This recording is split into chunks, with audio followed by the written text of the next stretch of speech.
우리 하나님의 말씀 빌립보서 우리 빌립보서 1장 25절에서 30절까지 말씀입니다. 빌립보서 1장 25절에서 30절 우리 한 절씩 교독하겠습니다. 내가 살 것과 너희 믿음의 진보와 기쁨을 위하여 너희 무리와 함께 거할 이것을 확실히 아노니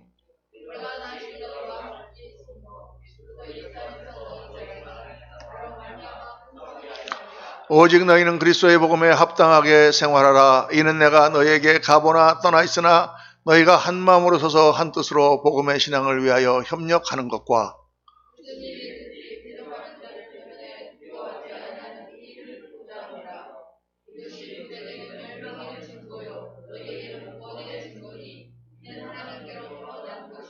그리스도를 위하여 너희에게 은혜를 주신 것은 다만 그를 믿을 뿐 아니라 또한 그를 위하여 고난도 받게 하려 하심이라. 너희에게서도 그와 같은 싸움이 있으니 너희가 내 안에서 본 바요 이제도 내 안에서 듣는 바니라. 아멘, 아멘, 아멘, 아멘. 오늘 말씀은 복음에 합당하게 살라, 복음에 합당하게 생활하라.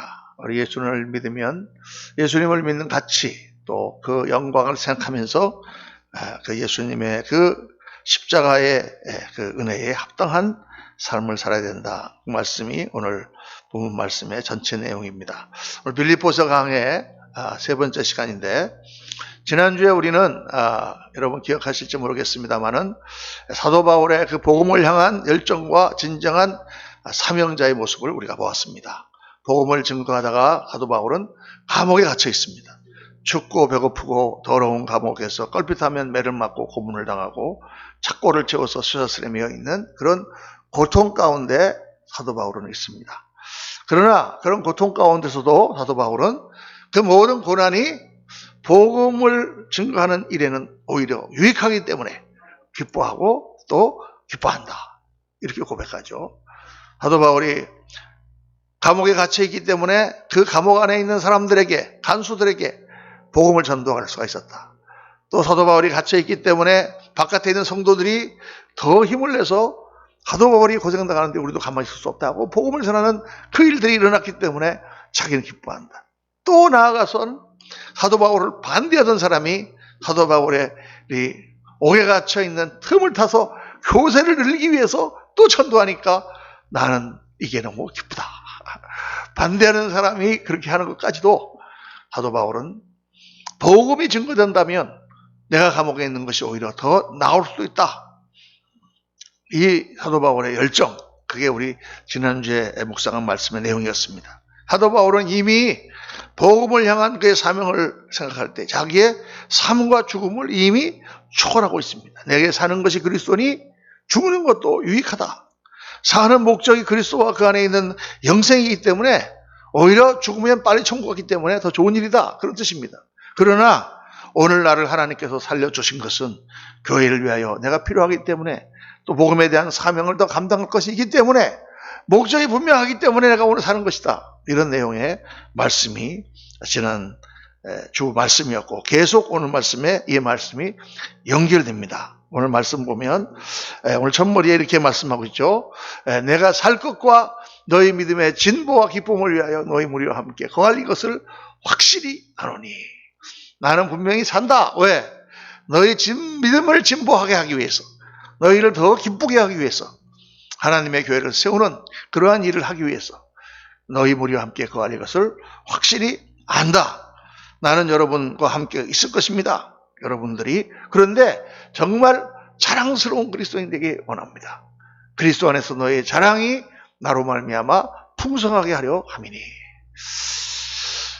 그 성도들이 자랑스러움이 풍성하게 되기를 원한다. 여러분, 우리 자녀가 어떻게 되기를 원합니까? 우리 자녀가 자라서 부모의 자랑이 되고 가문의 자랑이 되고 사람들의 자랑이 되고 교회의 자랑이 되고. 옛날에 제가 우리 성문교회라고 우리 교단에 정길진 목사님 교회에 그 목사님이 그 성문학교에 그 교장 하셨잖아요. 그때 그 올림픽이 열렸는데 그 학교에서 양구 금메달리스트가 나왔어요. 그 이름이 기보배예요. 기보배. 여러분들 아시죠? 기보배 크게 학교에다 써붙여놨어요. 교장실에 갔더니 막 교장실에다가 기보배가 받은 그거하고 막 그걸 써붙여놨어요. 그러면서 이 기보배는 우리 학교의 자랑이다. 이렇게 얼마나 영광스럽습니까? 그런 선수가 그때 태권도 또 해갖고 또 한 번 나오고 한 2명 나오니까 금방 그 산꼭대기 있는 학교가 유명해졌어요. 그래갖고 사람들이 옛날에는 다 가기 싫어하던 학교였는데 되게 가고 싶어하는 학교로 바뀌었다 그래요. 이게 자랑이 된다는 게 얼마나 좋습니까? 근데 그것처럼 하나님께서는 우리가 하나님의 자랑이 되기 원하신다 말이에요. 나분영준 목사 그러면 자랑스럽다 이렇게 되면 얼마나 좋겠습니까? 여러분 한 분 한 분이 하나님 보시기에 자랑스러운 그런 성도가 되어야 된다. 그게 오늘 그렇게 되기를 원한다. 이게 이제 사도 바울이 오늘 하시는 말씀이죠. 여러분 하나님 앞에 자랑스러운 성도가 되시기를 주의 이름으로 축원합니다. 저도 우리 성도님들 가운데 자랑스러운 성도가 있으면은 부흥회 갈 때 그 예화를 듭니다. 우리 교회 아무아무개 집사님이 있는데 이렇게 하나님을 섬기는 걸 보면서 내 은혜 받았다. 그러면은 부흥회 할 때 성도님들이 제일 은혜를 많이 받아요. 왜냐면 예화라는 것이 자기하고 이제 관련이 있어야 되거든요. 근데 뭐 옛날에 뭐 록펠러가 뭐 이렇게 했는데 뭐 록펠러가 이렇게 했다 그러면 많은 얘기잖아요. 강철한 카네기가 어땠다 그러면 뭐 그랬든지 말았든지 뭐 그건 옛날 얘기고 이런데 우리 교회 집사님 김 집사님이 이랬다 그러면은 다 그게 마음이 와닿는다 그 말이에요. 실제로 우리 삶하고 똑같으니까. 그렇죠. 그러니까 제가 이렇게 자랑할 만한 성도들이 얼마나 많은지 모릅니다. 가서 그런 성도들을 이렇게 예화를 들면서 이럴 때 이런 일이 있었는데 그 성도가 정말 내 마음을 감동시키는 그때 내가 목회의 힘을 얻었다. 제가 그런 간증 여러 번 했죠, 여러분. 예. 근데 이제 그 다음에 그 교회를 또 가잖아요. 그러면 꼭 물어봐요, 또 성도님이. 그때 간증했던 그 김 집사님 아직도 잘 있습니까? 가슴이 뜨끔해. 왜냐하면 잘 있는 경우도 많은데 어떤 경우는 안 그런 경우도 많잖아요. 그때는 그렇게 그냥 뭐 은혜를 받아가지고 잘했는데 한 3년 지났는데 뭐 무슨 교인이랑 뭐 싸움이 생겨갖고 뭐 교회를 나갔다든가 뭐 아니면 교회에서 또 뭐 말썽을 일으켜갖고 그런다든가 그럴 수 있단 말이죠. 그러니까 우리가 참 한 번 잘할 때 잘한 것을 끝까지 변치 않고 잘해야 될 줄로 믿습니다. 그게 참 중요한 것 같아요. 그래서 간증이라는 게 위험한 게 바로 그런 거예요. 그때는 막 신나서 했는데 어떤 성도는 뭐 은혜 받고 와가지고는 자기는 담배를 끊겠습니다. 막 사람들 앞에 간증했는데 한 보름 끊었어요. 근데 보름 지났는데 보니까 잊고 있어. 다시. 근데 간증이 그게 참 얼마나 부끄러워지냐고 말이에요. 그러니까 참 그 간증이라는 게 좋은 거면서도 정말 효과가 있고 사람들에게 은혜를 주면서도 어떤 면에서는 조금 또 위험한 부분도 있는 거죠. 조심해야 되는 것입니다. 근데 어쨌든 그렇게 자랑스러운 성도가 돼야 돼요. 근데 어떤 성도가 자랑스러운 성도인가? 오늘 말씀에 사도 바울은 뭐라고 말씀하시느냐? 그리스도 복음에 합당하게 생활하라. 복음에 합당한 삶을 사는 성도. 그 사람이 자랑스러운 성도다 그 말이에요. 예수 그리스도 안에 너희는 영원한 생명을 소유한 사람들이 아니냐? 그 은혜가 무엇인지 알지 않느냐? 그 능력을 알지 않느냐? 우리가 믿은 이 복음의 가치를 알지 않느냐? 그 복음에 합당한 생활을 해라. 무슨 일이 일어나든지 너희는 그리스도의 복음의 가치에 합당한 방식으로 살고 그렇게 행동하라. 이게 오늘 말씀의 주제입니다. 여러분 정말 우리가 맞게 살아야 되는 게 있어요. 합당하게 살아야 되는 부분이 있습니다. 우선 자기 신분에 합당하게 살아야 돼요. 신분에. 보통 사람이면 별거 아닌 일도 그 사람 신분이 그렇기 때문에 별거 아닌 게 아닐 수 있다가 말이에요. 요즘에 그런 게 신문에 많이 나지 않습니까? 유난히 많이 나는 것 같아요. 무슨 뭐 정부의 무슨 사람이라든가 연예인이라든가 스포츠맨이라든가 그런 사람이 무슨 잘못을 저질렀는데 뭐 우리가 볼 때 뭐 큰 잘못은 아니야. 우리들도 얼마든지 할 수 있는 잘못인데 그 사람이기 때문에 그 신분이기 때문에 문제가 된다가 말이에요. 우리들이 했으면 그냥 뭐 사과 한 번 하고 지나가거나 이러고 말았을 텐데 그 사람이기 때문에 문제가 되는 거죠. 그래서 그 신분이 참 중요해요. 저는 이렇게 운동 경기 같은 것도 참 좋아하고 보는 것도 좋아하고 또 보낼 때 아주 열정적으로 보는 스타일입니다. 근데 샌프란시스코에 있을 때 우리 전 샌프란시스코 산호세 지역에 교회 대항 배구 시합이 있어요. 그게 거의 이제 매년 열립니다. 매년 열리는데 우리 교회가 상당히 성적이 좋다고 말해요. 그래서 이제 거기를 가는데 되게 토요일 날 하거든요. 그러니까 이제 뭐 성도들이 거기 나가서 밥도 해 먹고 이제 막 텐트 쳐놓고 이제 교회 이름 써붙여놓고 막 이렇게 이제 나가서 계속 올라가는데 보통 목사님들이 토요일 날 이렇게 설교 준비하러 바쁘니까 그냥 아침에 잠깐 나와서 그냥 격려 한번 하고 다 들어가는데 저는 그냥 그 전에 준비해놓고 하루 종일 가서 거기 가서 붙어 있는 거예요. 계속 나가서 응원하고. 근데 이제 응원하다 보면 항상 문제가 뭐냐? 심판이 문제잖아요. 예? 심판. 열받는 게 어디서 열받습니까? 심판 때문에. 이거 아웃인데 인이라고 그러는 거예요. 근데 아웃인데 인이라고 그러니까 내가 막 가가지고 막 아니 이게 어떻게 아웃이냐. 제가 상당히 그래도 열을 좀 받는 스타일이거든요. 그랬더니 우리 배구하는 그 집사님들이 목사님 고정하세요. 괜찮습니다. 나를 막 말리는 거야. 근데 내가 목사지. 목사가 이렇게 열려면 안 되는데 깜빡 잊어버리고 성도들도 열을 안 내는데 목사가 가지고 막 열을 내니까 오히려 성도님들이 저를 말리더라고. 그때 깨닫는 게 그거예요. 참 자기 신분에 합당하게 계속 살아야 되는데 그게 어렵잖아요. 그죠?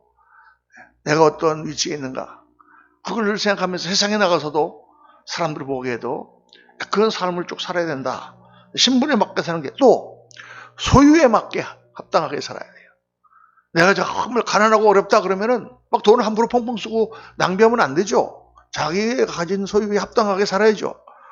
또 내가 돈이 많다 그러면 인색하게 살면 안 되겠죠. 옛날에 그런 얘기 들었습니다. 어떤 사람이 이렇게 쭉 시골길 같은 데 가다 보면은 거기에 이렇게 과일 같은 거 파는 운막 같은 게 있고 거기서 참외라든가 이렇게 배 같은 거 파는데 지나가다가 벤츠 탄 사람이 딱 지나가다가 내려가지고는 그거 참외 10개 사면서 한 개 더 달라고 막 싸우는 걸 봤다. 10개 10,000원인데 그 한 개 더 가져가면 뭐 얼마나 더 먹겠습니까? 그래도 벤츠씩이나 타고 다니시는 분이 막 도와줄지는 못할 망정. 그런 거 보면 참 저 사람은 자기 소유에 걸맞지 않은 풍족해도 풍족한 걸 모르고 많이 가진 사람은 서로 나누고 쓸 줄 아는 그런 여유가 있을 때 사람들로부터 존경도 받고 자기 삶도 행복할 텐데. 그렇죠? 소유에 맞게 사는 게 중요합니다. 또 자기 사명에 맞게 합당하게 살아야 되는 거예요. 내가 어떤 사명을 가졌다. 그러면 그 사명이 우선이죠. 내가 지금 출장을 갔는데 관공서 출장 갔는데 일은 대충 보고 관광이나 실컷 다니고 돌아왔다. 그러면 그거 당연히 나중에 지탄받지 않겠습니까? 내가 자기 임무를 맡았으면 그 사명을 충실하게 합당하게 살아야 된다.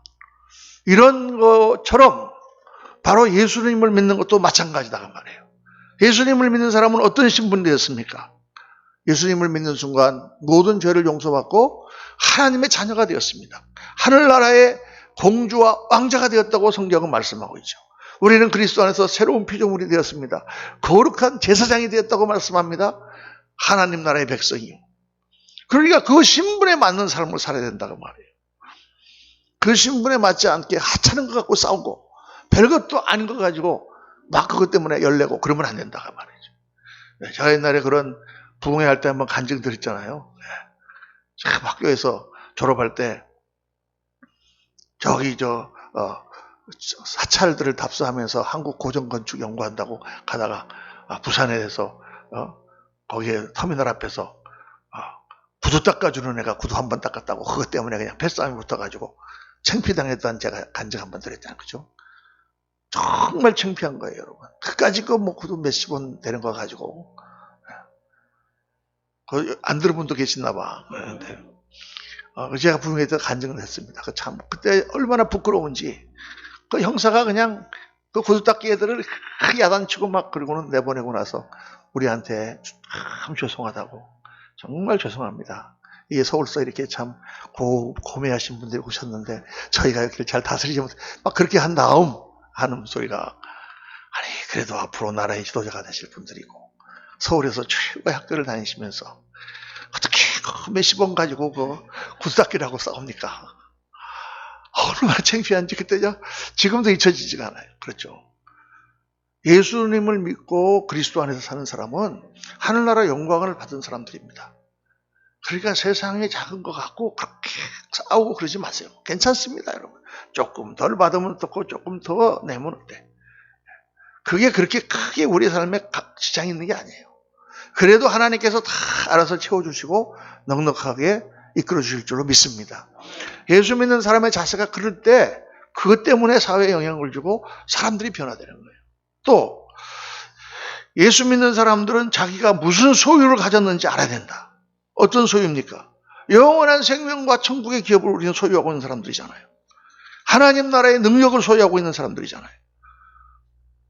그런데 무슨 조그만 일 때문에 그렇게 근심 걱정이 많냐 그 말이에요. 세상 일 때문에. 우리가 뭐 병이 걸려도요, 막 학생들은 막 큰일 났다고 그래도 우리는 그렇게 뭐 걱정할 필요 없어. 왜? 하나님께서 치료해 주시지 않겠어요? 할렐루야. 또 가면은 또 치료받으면 낫고, 또 며칠 지나면 괜찮을 거고, 치유 안 해주시면 또 천국 갈 거고. 그러니까 담대해야 된다고 말이죠. 그런 소유에 대한 합당한 삶이 그리스도인의 삶이다. 또 사명에 합당한 삶을 살아야 되잖아요. 예수 믿는 사람들은 세상 일을 다 하면서도 영혼을 걱정하고 구원하고 기도하고 하나님 나라의 영광을 나타내는 사명을 가지고 있지 않습니까? 사명을 자각하고 있는 사람은 세상에 어떤 일이 일어나도 흔들리지 않습니다. 자기의 사명이 뚜렷하기 때문에 소신 있고 올바른 삶을 사는 것입니다. 여러분, 이게 그리스도인의 모습이에요. 내가 예를 들어서 판사가 됐다. 내가 무슨 일을 한다. 무슨 일을 하더라도 어떤 직업이 있더라도 그 직업에 여러 가지 유혹이 있지만은 내가 그리스도인의 신분을 생각하고 내가 가진 하늘나라의 풍성을 생각하고 내가 맡은 사명을 딱 생각하면 세상이 뭐라 그래도 심지어 그것 때문에 내가 핍박을 받는다고 할지라도 딱 바른 길을 택하고 가는 게 그리스도인이다 그 말이에요. 아멘입니까? 우리나라에 살고 있는 모든 그리스도인들이 정말 복음에 합당한 삶을 살기로 결단하고 그렇게 산다면 아마 우리나라가 크게 변할 겁니다. 크게 변할 거예요. 그 사람들 때문에. 국회의원들이 그렇게 하고 정부의 모든 관리들이 그렇게 하고 또 상인들 또 모든 사람들이 다 그리스도인들이 그렇게 산다면 나라 전체가 아마 그렇게 변할 것입니다. 그게 오늘 우리가 해야 될 제일 중요한 일이에요. 그래서 예수님을 믿는다는 것은 궁극적으로 뭐냐? 제가 누차 말씀드리지만 관점이 바뀌는 것입니다. 보는 각도가 달라. 생각하는 그 방향이 달라. 세상 사람들은 이 세상 것밖에 모르는 거예요. 이 세상적인 것 갖고 사는 거예요. 이 세상적인 것 갖고 돈 좀 더 들어오면 내가 더 편안하게 산다고 생각하고 사는 거예요. 그런데 예수님을 믿고 나면 하나님이 계시죠. 하늘나라가 있죠. 우리가 어떤 삶을 살고 나면 하나님 앞에 갔을 때 결산해야죠. 그분이 오늘 나를 지키고 계시죠. 이 모든 것에 대한 관점이 탁 바뀌는 것입니다. 관점이 바뀌니까 생각하는 것도 바뀌고 사고하는 모든 것부터 말하는 것부터 행동하는 것이 달라지게 되어 있잖아요. 그게 신앙의 싸움을 이기는 비결입니다. 그래서 오늘은 영적 싸움을 싸워 이기는 비결, 복음에 합당한 생활이라는 것은 무엇이냐? 세 가지를 주님 지금 성경은 말씀하고 있죠. 오늘 첫 번째가 뭐냐? 한 마음으로 복음을 위해 협력하라. 27절에 이는 내가 너희에게 가보나 떠나 있으나 너희가 한 마음으로 서서 한 뜻으로 복음의 신앙을 위하여 협력해라. 한 마음으로 우리가 같이 신앙생활을 해야 되는 것은 이 신앙생활 자체가 영적 싸움이기 때문입니다. 영적 전쟁이기 때문에. 전쟁은 같이 싸워서야 이길 수 있습니다. 마음이 갈라지면 이길 수가 없어요. 아무리 강한 군대도 갈라지면 적에게 엄청 약해집니다. 아무리 작은 군대도 마음이 하나가 되면 똘똘 뭉치면 강한 힘을 발휘할 수 있습니다. 그래서 한 마음으로 굳게 서라. 목사님 뭐 그렇게 세상을 꼭 그렇게 전쟁으로 보십니까? 근데 성경은 우리 살아가는 신앙의 삶 자체가 영적 전투라고 말씀하고 있어요. 전투 연속이.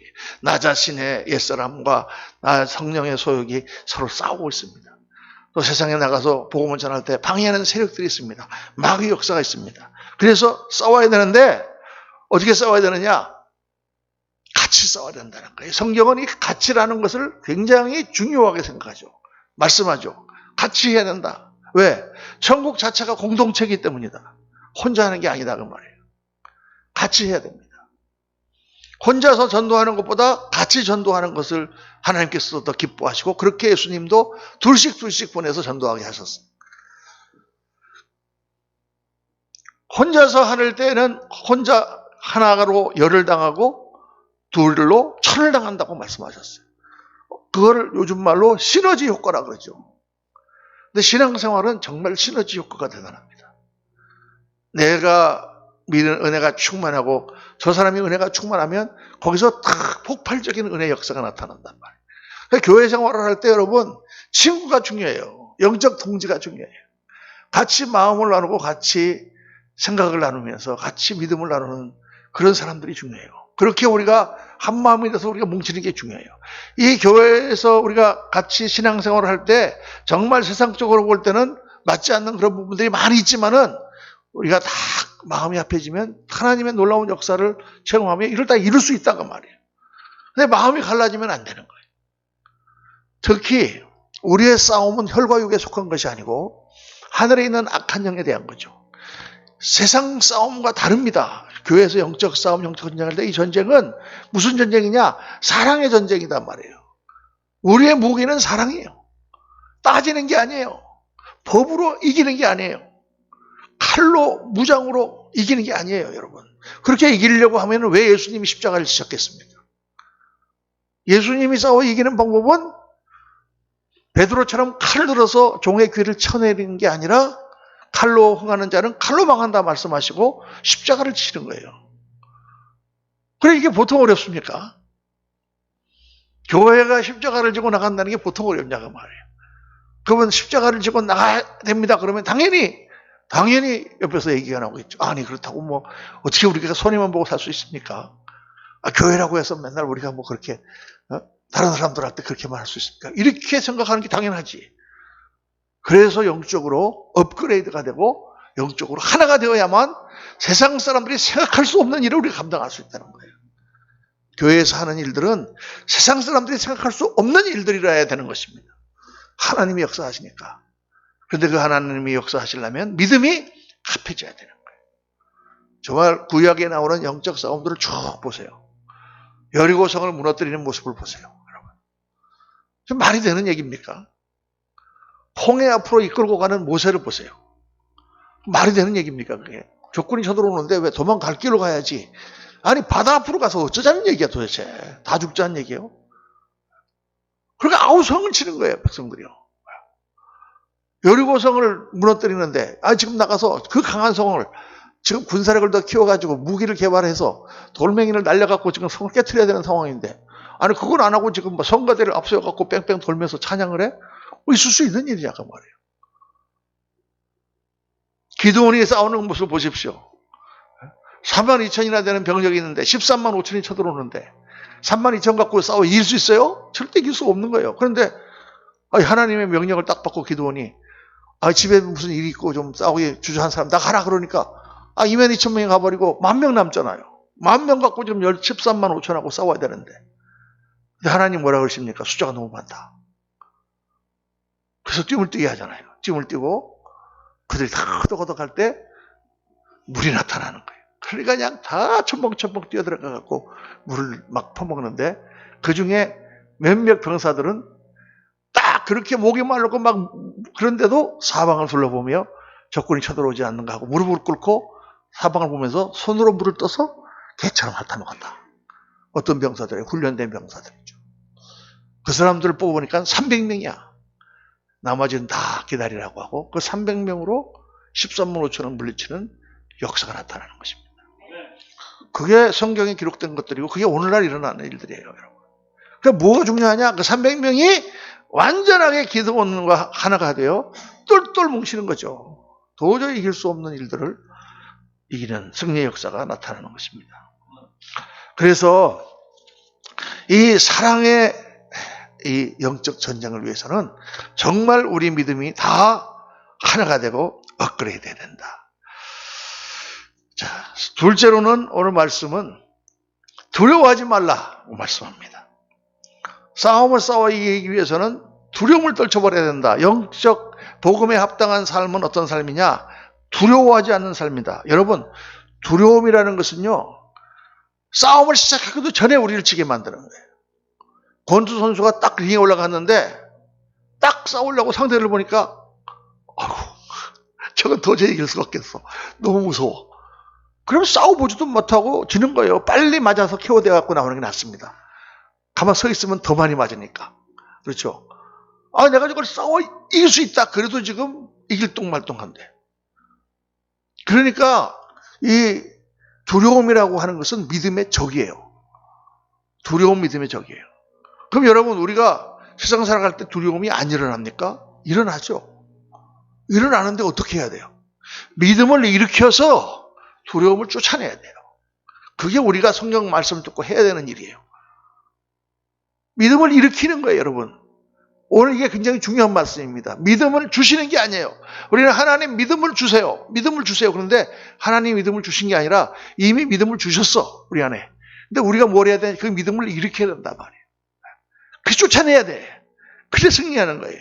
제가 처음에 이제 예수 믿고 나서 은혜를 너무 많이 받아가지고 제가 그런 간증 몇 번 했습니다만은 그때 이제 박사과정이 있을 때인데 우리 교회가 새로 지었거든요. 근데 막 돌멩이도 던지는 놈들도 있고 막 그래가지고 교회 관리가 제대로 안 돼. 그래서 제가 목사님한테 교회 사찰을 하겠습니다 하고 소원을 했어요.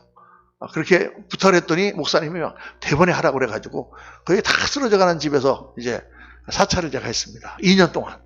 아침에 새벽에 나가서 새벽에 교회당 문 열고 또 끝나고 나면 교회 청소 제가 다 하고 잔디 깎고 막 그런 일들을 제가 했어요. 돈 한 푼도 안 받고. 할렐루야. 예, 별로 감동도 안 하시네. 2년 동안 했다니까. 2년 동안 사찰을, 그 큰 교회를. 그런데 어느 날 기특한 마음이 들었어요. 내가 오늘 정말 오늘부터 밤 10시에 아무도 이제 성도들이 다 가고 없을 텐데 혼자 내가 교회 가가지고 철야는 못하더라도 밤 10시에 가가지고 한두 시간 동안 기도하고 와야 되겠다. 매일같이 다 그렇게 결심을 하고 이제 밤에 이제 깜깜한 동네가요. 미국에는 막 불이 다 꺼집니다. 깜깜한데 이제 교회당을 혼자 가가지고 이제 교회 문을 탁 열쇠를 따고 이제 삐끗 하고 딱 들어가니까 교회가요 되게 무서워요. 뭐 남자고 젊을 때고 그런데도 교회당이 얼마나 무서운지 몰라. 들어가니까 아무도 없잖아요. 문을 척척 닫으니까 갑자기 막 이상한 생각이 들고 막 교회당 가서 불을 앞에 탁 켰는데 막 기도하려니까 막 너무 무서운 거예요. 막 이상하게 창문이 흔들리면서 막 이상한 소리가 나는 것 같고 막 교회당이 흔들리는 것 같은 느낌도 막 들고 그래서 그냥 기도하지 말고 그냥 갈까? 두려움이 밀려오는 거예요. 그럼 어떻게 해야 되나요? 그때 찬송을 부르는 거예요. 찬송을 막 그냥 혼자서 막 하나 둘 세 곡 좀 부르니까 쫙 두려움이 사라져. 그 다음에 그냥 기도를 큰 소리를 막 쫙 하고 막 하니까 그 어두웠던 마음과 나를 눌렀던 두려움들이 다 사라지는 거죠. 그리고 믿음이 생기는 거예요. 하나님이 나와 함께 하시고 하나님이 나를 오늘도 둘러진치고 계시고 천군 천사가 나를 둘러진치고 있다. 할렐루야. 천군 천사 봤다는 게 아니고 본 게 아니고 그런 느낌이 들었다 그 말이에요. 그런 느낌이 들면서 믿음이 생기는 거잖아요. 우리의 믿음이라는 것은요 그래요 여러분. 제가 그런 말씀 옛날에 부흥회 때 한번 드린 적이 있는데 모든 것이 다 무너지고 안 될 것 같은 상황 가운데서 주님 앞에 가서 기도하잖아요. 기도하는데 우리가 어떻게 기도합니까? 눈을 감고 기도하잖아요. 하나님 앞에. 다 이렇게. 근데 성경에 보면 예수님이랑 제자들이랑 그 당시 사람들은 어떻게 기도했어요? 눈을 감고 기도한 게 아니라 눈을 뜨고 하늘을 바라보며 기도했어요. 그게 성경적인 기도야. 지금도 다 기도하려고 그러면 다 하늘에 계시니까 아버지 하나님하고 다 이렇게 사람들 앞에 기도를 해야 되는데 우리는 지금 이렇게 눈 감고 다 이렇게 기도하잖아요. 왜 눈을 감아야 되느냐? 제가 가만히 생각해 보니까 눈을 감아야 된다. 감아야 되더라고요. 왜? 눈을 안 감으면 뭐가 보여? 지금 상황이 보이잖아. 안 되는 상황이 보이잖아. 불가능한 조건들이 보이잖아요. 약한 나의 모습이 보이잖아요. 그런 것들로 꽉 차 있으니까 두려움이 생길 수밖에 없는 거야. 근데 눈을 감으니까 그런 것들을 다 안 보고 뭘 봐? 하나님을 보는 거지. 눈을 감으니까 하나님 보이는 거예요. 그래서 다 눈을 감고 하나님을 바라보면서 막 기도하면 전능하신 하나님 그분이 막 내 마음에 임하기 시작하고 그 모든 조건이 다 나쁘고 절대로 불가능한 것 같은데 이길 수 있다! 믿음이 팍 생기잖아요. 빵빵하게 믿음이 일어나잖아요. 믿음을 일으켰단 말이에요. 할렐루야! 내가 하나님 함께 하시는데 못할 일이 뭐냐? 나는 할 수 있습니다! 아멘! 그리고 나왔어. 예배당 나왔어. 나와서 보니까 그 문제들이 어디 갔어요? 그 문제들이 다 그대로 있는 거야. 하나도 없어진 게 아니야. 어? 그리고 어떻게 돼? 그 믿음이 다시 휙 쪼그라든다가 말이에요. 다시 쪼그라드는 거예요. 풍선처럼. 어떻게 해야 됩니까? 또 들어가서 기도하는 거예요. 다시 믿음을 이렇게 대믿음이 또 쪼그라졌습니다. 하나님. 다시 믿음이 팍 올라오는 거예요. 여러분, 믿음은 하나님이 그냥 주시는 게 아니에요. 하나님께서 이미 우리가 예수님을 믿을 때 성령을 우리에게 부어주시고 우리 안에 믿음을 주셨어요. 우리는 뭘 해야 되느냐? 믿음을 일으켜야 되는 거예요. 그래서 신앙생활을 하면서 고난을 많이 겪고 어려움을 많이 극복한 사람은 믿음이 강한 거예요. 왜? 훈련을 받았으니까. 싸움을 많이 싸워본 사람이 싸움을 잘하는 거예요. 이론 갖고 책에서 뭐, 권투라는 건 이렇게 하는구나. 오른발을 뻗은 다음에 왼팔을 내는구나. 이거 아무리 생각한 사람 나가 싸우면 그냥 그도 터지는 거예요. 실제로 싸워본 사람이 잘 싸우는 거예요. 그리고 고난을 뚫고 이겨본 사람이 그걸 더 이기는 거예요. 그래서 그런 거예요, 여러분. 왜? 믿음을 일으킬 줄 아니까. 그래서 그냥 이론적으로 하나님 믿음 주세요가 아닙니다, 여러분. 내가 왜 이렇게 믿음이 약하냐? 내가 왜 이렇게 이런 거 갖고 넘어지느냐? 왜 이런 거 갖고 낭망하느냐? 이건 아니구나. 하나님, 제가 일으키겠습니다 하고 기도하고 두려움을 떨치고 나아갈 때 성령께서 역사하시고 우리의 믿음을 확 일으켜주시고 승리하게 인도하시는 줄로 믿습니다. 여러분, 이거 굉장히 중요한 프린시플입니다. 이게 기억하시고 무슨 일이 일어나든지 거기에 주눅들지 말고 두려워하면서 떨지 말고 그것을 이기기 위하여 승리하는 역사가 여러분과 우리의 삶 가운데 나타나야 될 줄 믿습니다. 세 번째로 오늘 말씀은 복음을 위하여 고난을 받으라. 그리스도를 위하여 너희에게 은혜를 주신 것은 다만 그를 믿을 뿐 아니라 또한 그를 위하여 고난도 받게 하려 하심이라. 내가 예수님을 믿는데 복음에 합당한 삶이라는 건 뭐냐면 복음의 가치 때문에 우리가 은혜 받고 구원받고 축복받고 다 좋은 일만 일어난 것 같은데 고난도 같이 받으라 그 말이에요. 그래야만 하나님 앞에 상급이 있다는 것입니다. 여러분, 신앙생활은 편안하게 하려고만 생각하면 안 돼요. 어렵고 힘든 고난을 우리가 정말 닥쳐오는 거 이겨야 될 뿐만 아니라 하나님의 뜻이면 어려움도 뚫고 나가야 된다는 그런 생각을 하고 우리가 예수를 믿어야 됩니다. 정말 이 시대가 너무나 편안한 시대가 되다 보니까 사람들이 편안하게만 살려고 그래요. 우리 박상훈 집사님들 뒤에 계시니까 너무 예화를 들기는데 태권도를 하는 그런 아이가 편안하게만 태권도를 하려고 그러면 걔가 승단을 할 수 있겠습니까? 편안하게만 운동하려고 그래. 나오고 싶을 때 나오고 조금 피곤하면 안 하고 그리고 운동이 될 수가 없죠. 신앙도 마찬가지 여러분. 옛날에 추운 겨울에 나가고 산기도 처야기도 금식기도 정말 하나님의 부르셨던 그 기도는 다 어디 갔습니까 지금? 참 정말 그렇죠. 옛날에 1부 2부 예배 드리고요. 저희도 오후에는 성경 공부하고요. 저녁 예배 있고요. 얼마나 예배도 많았습니까 여러분. 그랬는데 요즘은 그거 다 없었어요. 사람들이 느슨해졌다고 말해요. 편안하게만 하려고 해. 편안하게만 신앙생활 하려고 그래요. 편안하게 신앙생활하는 건 좋은데 믿음의 진보가 없고 주님 앞에 갔을 때 상급이 없고 우리가 허약해지는 것입니다. 조그만 문제가 와도 와들와들 떨고 강한 성도가 아니라 허약한 성도가 되는 거예요. 그게 문제입니다. 제가 지난 어제 그제 우리 막내딸한테 전화를 했어요. 막내딸이 이제 홍콩에 살다가 이제 미국으로 들어갈 때가 됐습니다. 그래서 교회도 이제 그쪽으로 가면 옮기고 할 텐데 우리가 이제 한번 그런 얘기를 했어요. 야, 너 우리 선교사님 인도에 나가는데 너 딴 거 말고 우리 매달 한 100불씩만 성경금 해라. 이렇게 얘기했어요. 그랬더니 뭐 100불개가 성경금 하는 거 아무것도 아닙니다. 그게 봉급 많이 받으니까. 10만 원만 해라 그랬더니 다 그러는 거예요. 대번에 우리 막내딸은 저한테 상당히 이렇게 뭐 하면 따지는 스타일이거든요. 자기는 성경금 100불 내는 것도 문제가 아닌데 자기는 선교사가 인도에 나가는 거 반대한다. 왜 선교사를 인도에 내보내려고 그러냐. 지금 인도에 코로나가 얼마나 많은 줄 아느냐. 30명씩 나는데 자기 회사 사람도 지금 인도에서 지금 하나 죽어가지고 지금 난리가 났는데 다 지금 인도에서 떠나려고 하는데 왜 인도로 가려고 그러냐. 그리고 왜 아빠가 인도로 가라는 걸 푸시하느냐 이렇게 들어. 근데 푸시하는 거 아닌데 왜 지금 그 파송 예배를 드리냐 이거예요. 그래서 아니 파송 예배는 이게 교단 사정 때문에 이게 다 성교위원장이고 뭐 사무총장이고 다 5월달에 없어서 그냥 지금 드리지만 나가는 거는 한 6월달이나 6월 말이나 나갈 거야. 내가 그랬더니 그래도 자기는 말이야 지금 그렇게 하기 싫대.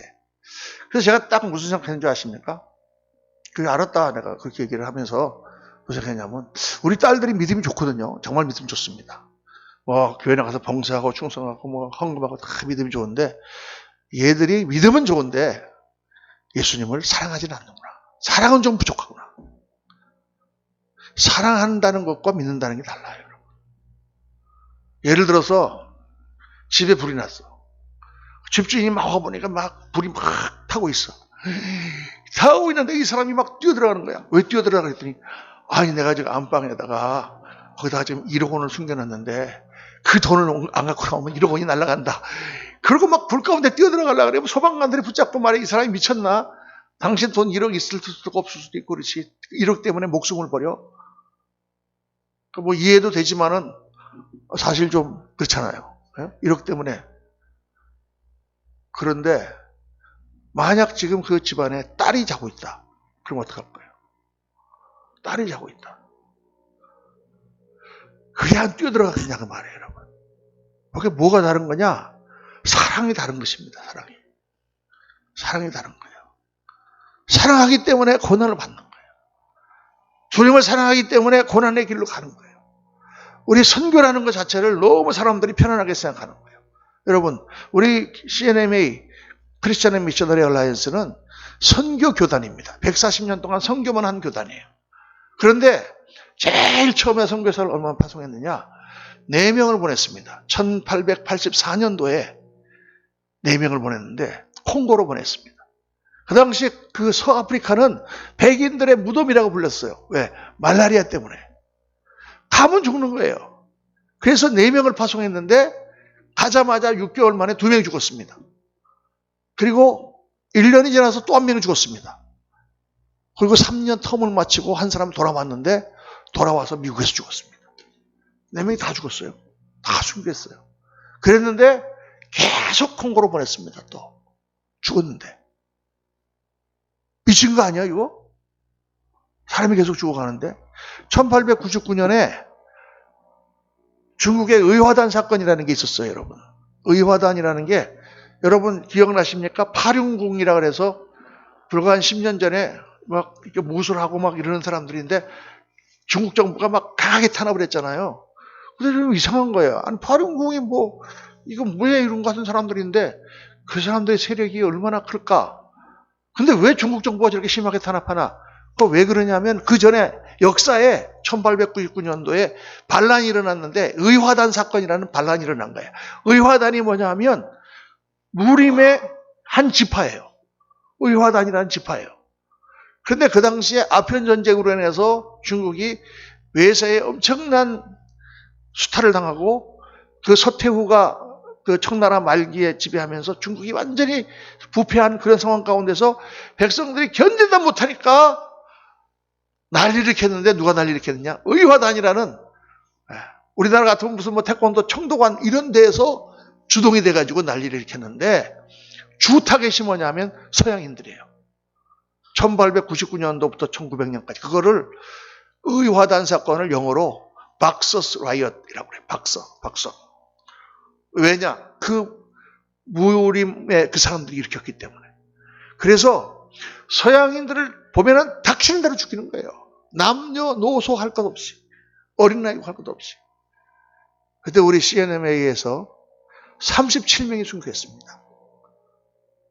수만 명이 죽었는데, 외국인이. 그 중에서 37명이. 그런데 그 중에서 14명은 산으로 도망갔어요. 스웨덴에서 미국으로 이민 온 사람들 중에 파송된 선교사예요. 그런데 14명은 산에 올라갔는데 9명, 애들이 5명. 근데 산에서 다 도망다니다가 너무 배가 고파가지고 마을에 음식을 걸어 내려왔는데 걸려가지고 다 때려 죽였어요. 정말 야만적이고 비참한 일들이 일어났는데 그때의 중국 선교부가 본부에 보낸 편지가 아직도 그게 그냥 남아 있습니다. 거기 뭐라고 썼느냐? 이런 참혹한 사건과 말도 안 되는 환란이 일어나지만 시간이 지나면 잠잠해질 것입니다. 우리는 여기서 많이 죽지만 하나님께서는 이 나라를 사랑하십니다. 우리도 주님을 사랑합니다. 우리도 중국을 사랑합니다. 이 환란이 끝나면 다시 선교사를 보내주십시오. 그게 선교사예요. 그게 선교 역사고 그게 선교사들이 가지고 가는 마음이고 그게 선교를 하는 사람들의 정신입니다. 그것도 우리 딸이 어떻게 그걸 알 수 있겠어요? 요즘 세상을 가진 사람들이. 그러니까 생각하는 방식이 다른 거예요, 여러분. 관점이 다른 거예요. 하나님 나라와 그 영광을 보고 하나님께서 우리 주신 사명을 보고 오늘 우리에게 맡겨주신 일, 물론 우리가 지혜롭게 해야 되고 여러 가지 다 그런 것들을 보면서 우리가 해야 되지만 근본적으로 우리의 정신과 우리의 생각과 우리의 목표가 어디 있는가를 생각해야 된다. 사랑하는 성도님들, 오늘 말씀의 결론은 예수님을 믿을 뿐 아니라 또한 그를 위하여 고난도 받아라. 주님께서 주시는 고난을 두려운 것으로 생각하지 않고 여러분 영광으로 생각하고 에베레스트를 정복하는 사람들이 산정상에 오르기까지 얼마나 훈련을 많이 하며 얼마나 돈을 많이 쓰며 그 올라가는 과정 가운데 얼마나 많은 고난을 겪으면서 산정상에 도달합니까? 세상에서도 그렇게 하는 거예요, 여러분. 그걸 두려워하고 그것을 기피하면 우리 아무것도 할 수 없는 것입니다. 여러분, 복음에 합당한 삶은 강한 삶입니다. 복음에 합당한 삶은 한 마음으로 뭉치는 삶입니다. 하나님을 굳건히 믿고 어떤 것도 두려워하지 않는 삶입니다. 그리고 고난을 마다하지 않고 믿음을 따라 사명을 따라 떠나는 삶입니다. 이것이 주님께서 권면하시는 성도의 삶입니다. 오늘 우리 교회가 비록 세워진 지 얼마 안 되고 숫자가 작지만 왜 이런 일을 해야 되나라고 생각하지 말고 우리와 같이 작은 무리지만 하나님께서 얼마나 사랑하시면 우리를 사랑하기 위해 사용하시기 위하여 이런 임무를 우리에게 주셨는가. 이건 특별한 축복이요 하나님 주시는 기대가 있는 것입니다. 그 기대를 저버리지 말고 정말 주님 나라를 바라보며 승리하시는 우리 그리스도의 모든 성도님들 되시기를 예수님 이름으로 축원합니다. 기도하겠습니다. 아버지 하나님, 하나님의 말씀을 말씀대로 고집받고 정말 그대로 살아갈 수 있는 그리스도인들이 될 수 있도록 도와주옵소서. 그리스도를 믿고 복음의 은혜를 입고 영원한 하늘나라의 왕자와 공주가 된 영원한 제사장이 된 우리들, 그 복음의 은혜에 합당한 삶을 살고 올게 맡겨주신 사명을 가장 중요한 것으로 여기고 그 나라를 향하여 나아가는 믿음의 용사들이 되도록 저희를 붙들어 주시옵소서. 감사합니다. 영광입니다. 주를 섬길 수 있는 그러한 축복을 주심을 감사드리며 우리 구주 예수 그리스도 이름으로 기도하옵나이다. 아멘.